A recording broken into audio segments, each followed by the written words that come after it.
Hello again. I thought I'd talk to you today about my wedding. We got married here in Cyprus in August 2006.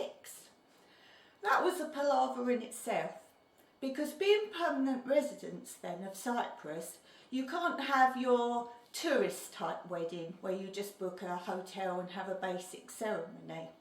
Here you have to have what they call an official wedding because you reside in Cyprus. So we actually found out you had to go around and find different forms that had to be stamped by different official departments here. But every time we went to get a form done, they were not sure what to do with us.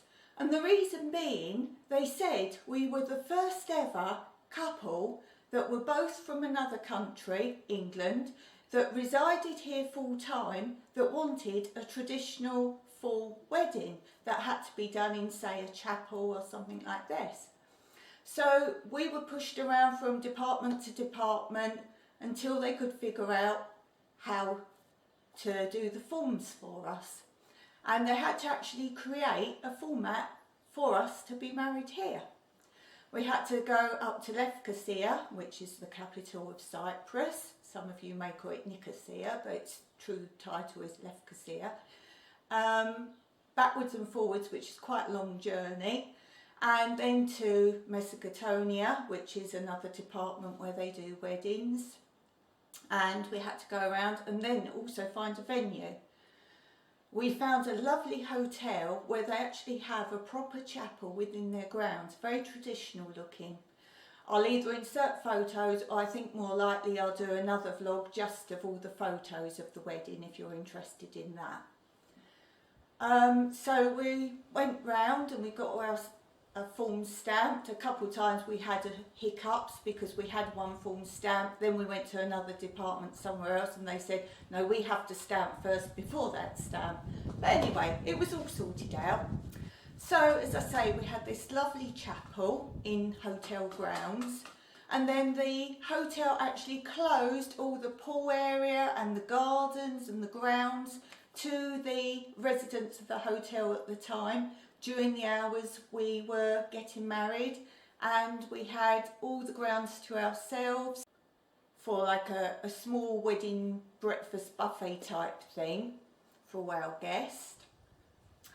The ceremony, we wanted to mix Cypriot and English. So obviously we wanted the service done in English in a more traditional way.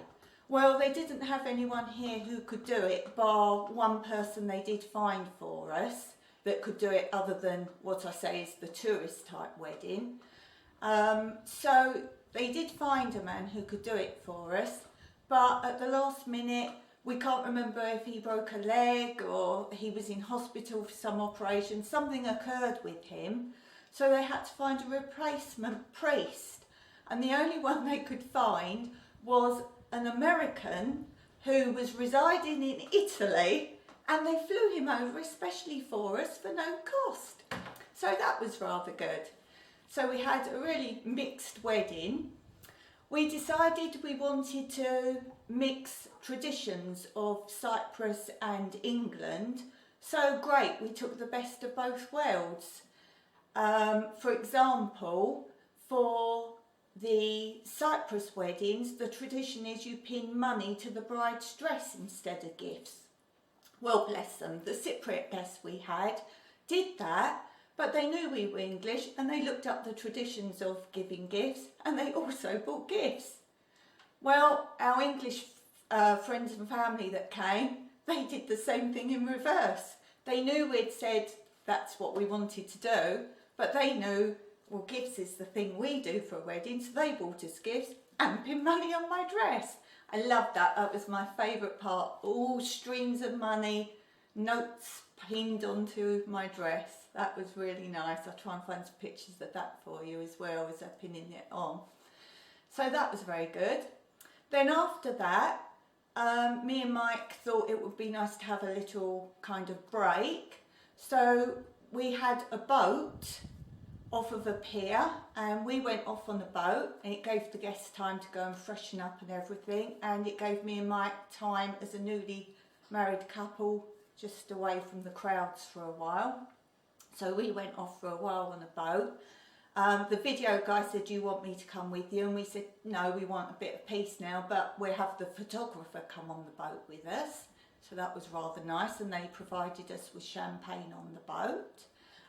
These are actually the glasses they did for us.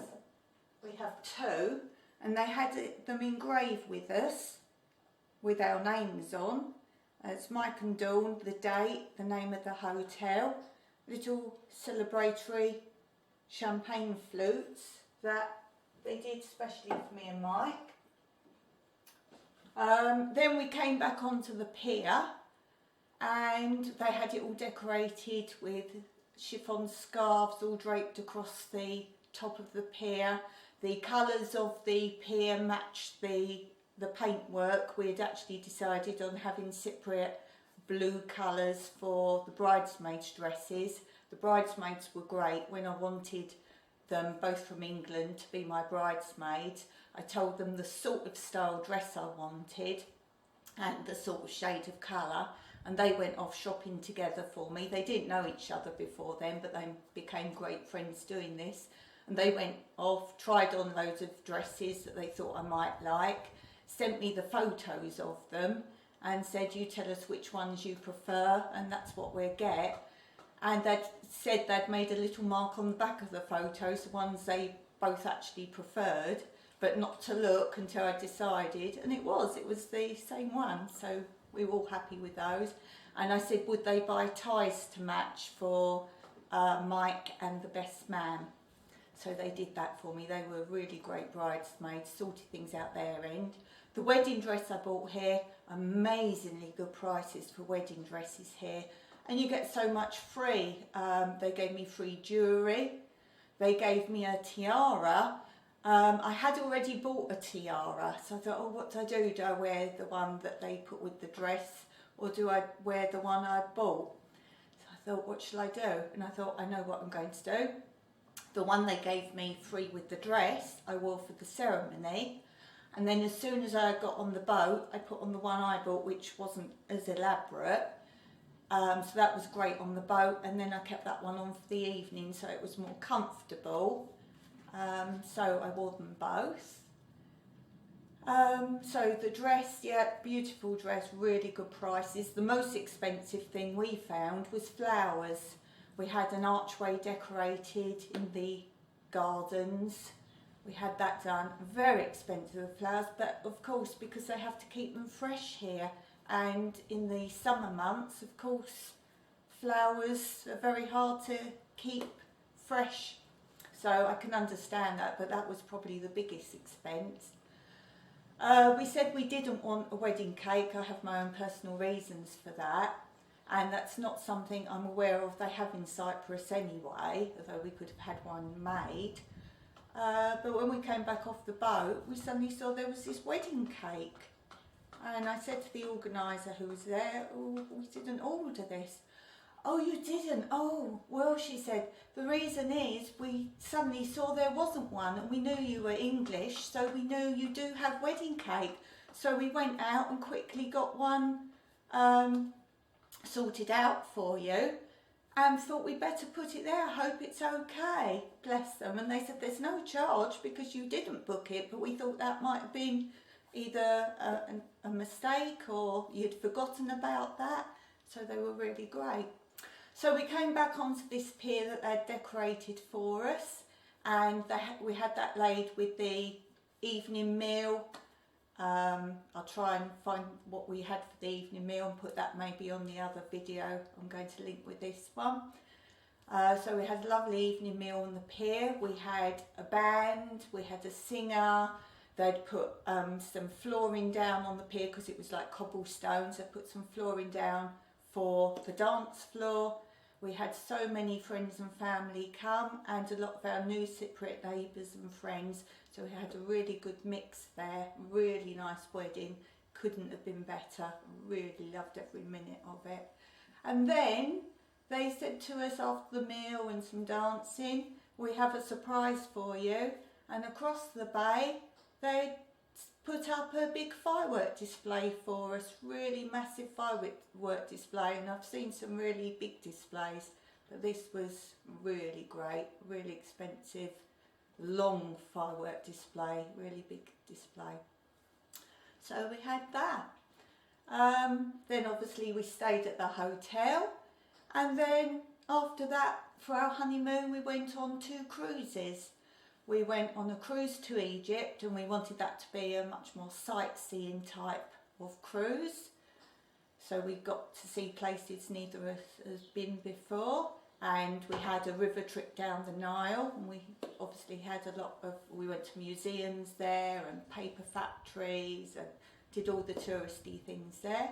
Then we went on a second cruise and we went to Rhodes, and that was for a relaxing type of break. I like going to different islands, so Rhodes wasn't too far away, and we had a lovely time on the cruise. They made it very special for us on the cruise, knowing that we were honeymooners, and so they did a thing where they tied a napkin round our wrist while we were having our first meal there, and they do some traditional chat, and they have music playing and everyone joins in about linking us together for the rest of our lives. So that was very special as well. So I might even do maybe another vlog on our honeymoon photos, and if I've got any footage that I can download and share with you, I'll do that. So that's a little bit about our wedding here, and I hope you go on to part 2 or part 3 if I do the photos of the honeymoon and the wedding, and look at those. So until next time, Meraki.